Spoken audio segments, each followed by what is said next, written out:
Module 3. Effects of State Law on Governing Agreements. Overview.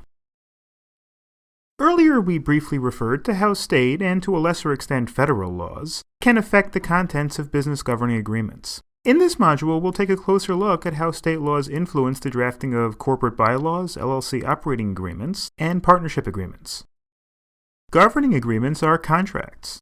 For most contracts, among private parties, freedom of contract means that aside from establishing fundamental guidance for their validity, such as the need for offer, acceptance, and consideration, and providing for basic fairness, such as consumer warranty protections, legislatures and courts leave the particulars of the agreements to the parties. Even if a contract is illegal or contrary to public policy, the remedy is not generally to change the agreement's content, but rather to invalidate part or all of the contract. Because legally created business entities exist based on state laws allowing them to exist, state involvement and regulation limits freedom of contract. State business laws try to strike a balance between the freedom to create a governing agreement that best matches the needs of the business against the need for companies to comply with fundamental legal safeguards. Every state has its own laws for business governments.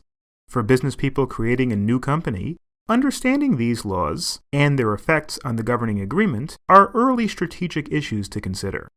State laws pertaining to government agreements break down into two broad areas of concern. The first is which statutes to apply based on the form of the business. Corporations, LLCs, and partnerships each have their own sets of applicable laws.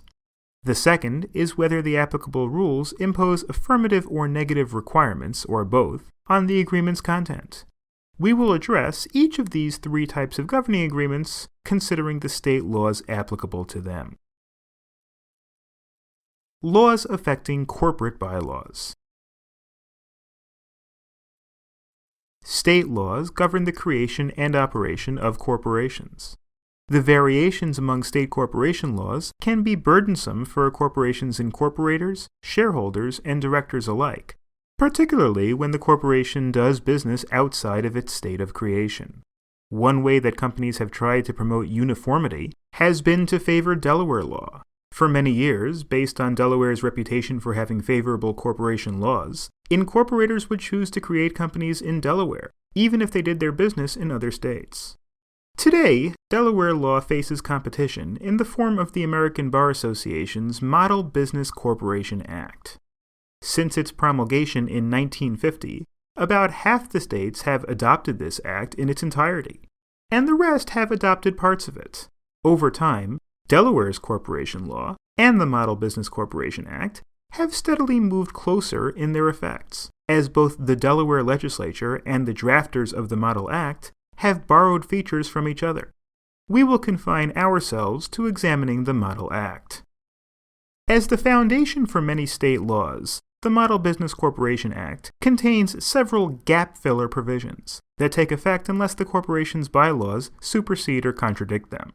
These default provisions take affirmative or negative forms, either imposing requirements, such as mandating the existence of a board of directors, or restricting what the corporation can do, such as precluding the corporation from making loans to directors or officers of the business. When creating a corporation, the incorporators should have a firm grasp of the state's corporation laws, so that they can customize the bylaws to avoid default provisions that they do not want. Here are some of the bylaws-related default terms of the Model Act. First, bylaws are required. It's the responsibility of the board of directors to adopt the initial bylaws, and the board has the default power to change or repeal the bylaws. Like many Model Act provisions, this one lets the corporation change the defaults by writing different terms into the bylaws. The only restriction being that parts of the bylaws that do not mirror the state's Corporation Act must not be illegal under state or federal laws or contrary to the Articles of Incorporation. Second is meeting requirements. The law requires annual meetings for shareholders. Special meetings are optional and can be called by the board of directors, by the company president, or by shareholders holding at least 5% of voting shares, unless the bylaws change that proportion. Another default rule is that the shareholders can participate in the meetings by conference call, which presumably includes e-conferencing platforms, instead of in person. Similar default provisions exist for the board of directors. Third are notice requirements. The law specifies a period of 10 to 50 days notice for shareholders in advance of special meetings. It also identifies the acceptable forms of notice, including electronic means. Note here that no provision exists for bylaws to substitute a different notice period, suggesting that such a deviation could be subject to legal challenge.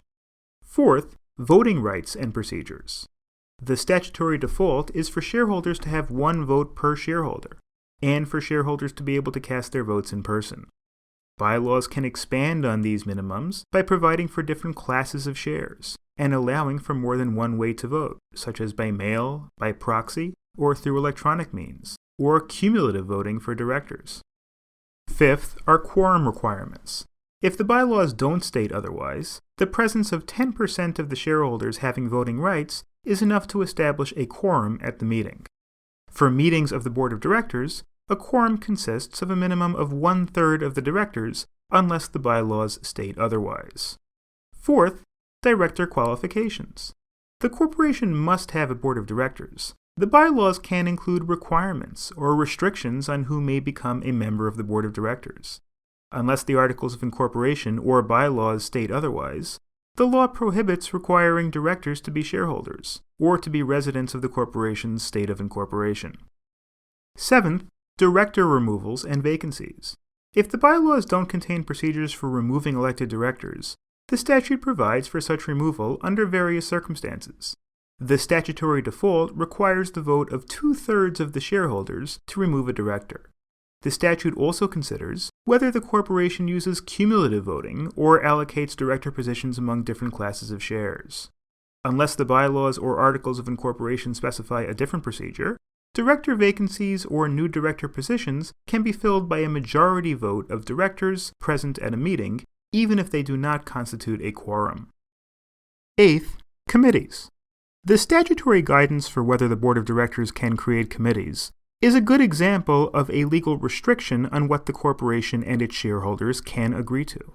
Committees are allowed only if the articles of incorporation or bylaws provide for them. Even when the bylaws authorize them, the statutes mostly govern what they cannot do, such as amending or repealing the bylaws, acquiring or merging with another company, distributing assets, or voluntarily dissolving the corporation. And ninth, officers. Just as the law requires bylaws and the existence of a board of directors, it also requires a minimum of 4 officers: president, vice president, secretary, and treasurer. The bylaws cannot eliminate any of these positions, although a single person can fill multiple roles. The officers by default are elected or appointed by the directors to 1-year terms. The bylaws can change officer titles, increase the number of officer positions, and govern how they are filled and for how long. Laws affecting LLC operating agreements. As with corporations, state laws are the source of authority over LLCs, and every state has LLC statutes. Unlike corporations, however, there's less pressure among states to adopt uniform laws governing LLCs, or guiding what should go into their operating agreements. Part of why some entrepreneurs choose the LLC form over the corporate form is to take advantage of the comparative freedom that an LLC offers in its management structure and operational flexibility. This means that operating agreements are subject to more content variability compared to corporate bylaws. Indeed, as we touched on in Model 1, some states don't require operating agreements at all, and others do not require that they be in writing. For example, consider North Carolina's definition of the LLC operating agreement. The operating agreement is defined as any agreement concerning the LLC or any ownership interest in the LLC to which each interest owner is a party or is otherwise bound as an interest owner. It also states, quote, subject to other controlling law, the operating agreement may be in any form, including written, oral, or implied, or any combination thereof. The operating agreement may specify the form that the operating agreement must take, in which case any purported amendment to the operating agreement, or other agreement expressed in a non-conforming manner, will not be deemed to be part of the operating agreement, and will not be enforceable to the extent that it would be part of the operating agreement if it were in proper form. Under this statute, for example, it can be challenging not only to identify what the operating agreement must include, but also what constitutes the original operating agreement, whether more than one such agreement exists, and what amendments can exist and in what form. Like the American Bar Association's Model Business Corporation Act, the Uniform Law Commission, through its National Conference of Commissioners on Uniform State Laws, has created a model set of laws for LLCs, presently in the form of the Revised Uniform Limited Liability Company Act. However, while all states have adopted some or all of the Model Business Corporation Act into its corporation laws, only a handful have adopted the Uniform LLC Act. Let's take a look at some of its most important provisions. One is no writing requirement. The operating agreement can be oral, implied, or in a record form. Operating agreements consisting of any combination of these forms are also acceptable. A record form means a form that is inscribed on a tangible medium, or that is stored in an electronic or other medium, and is retrievable in perceivable form. Second, the operating agreement's affirmative provisions include establishing the relations among the LLC members and between the members in the company, member management and voting rights, manager rights and responsibilities for LLCs that use managers, the activities of the company and their performances, transferability of member interests, and distributions to members upon dissolution of the LLC. Optional provisions under the Uniform Act include 1. Specifying if the company will be managed by managers as opposed to being member managed, 2. Qualification of new members, 3. Requiring the approval of a designated third party to amend the agreement, 4. Specifying the company's obligations to transferees of membership interests and disassociated members, 5. Non-equal distributions upon dissolution and winding up, 6. Precluding the ability of some members to consent to distributions, and 7. Authorizing status and activities for members, managers, assets, or transferable interests. Restrictions on operating agreement provisions under the Uniform Act include prohibitions against 1. Eliminating the member's duty of loyalty and duty of care, 2. Modifying the LLC's capacity to sue and be sued under its own name, 3. Precluding members from accessing the company's financial and other records, and 4. Attempts to vary the authority of state courts over matters such as filing requirements, dissolution decrees, and winding up requirements. The main difference between state laws affecting corporations and those affecting LLCs is that corporation laws tend to emphasize gap filler provisions based on the more formalized corporate bylaw requirements. Compare this to LLCs, which often require more explicit statutory guidance for oral or implied operating agreements, or in some cases must contemplate the absence of such an agreement. Laws affecting partnerships. As the least formal of the three types of governing agreements that we're covering, partnership agreements tend to have the fewest affirmative requirements under state law. This informality finds its ultimate expression in the lack of any state law requiring the parties to have partnership agreements at all. State partnership laws are often like LLC laws in their focus on filling in the particulars that a simple or non-existent agreement does not include. Every state, except for Louisiana, has adopted a version of the Uniform Partnership Act, created by the same National Conference of Commissioners on Uniform State Laws. Multiple versions of the Act exist, so a partnership law is not the exact same thing in all of the 49 states that have adopted its iterations. To sample how state partnership law can affect the partnership agreement, we'll look at Washington's partnership law, which states, quote, "Except as otherwise provided, the partnership agreement governs the relations among the partners and between the partners and the partnership.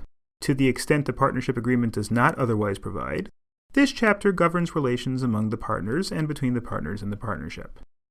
The second subsection, in that code, contains an assortment of restrictive provisions almost identical to the ones that the Revised Uniform Limited Liability Company Act places on LLCs.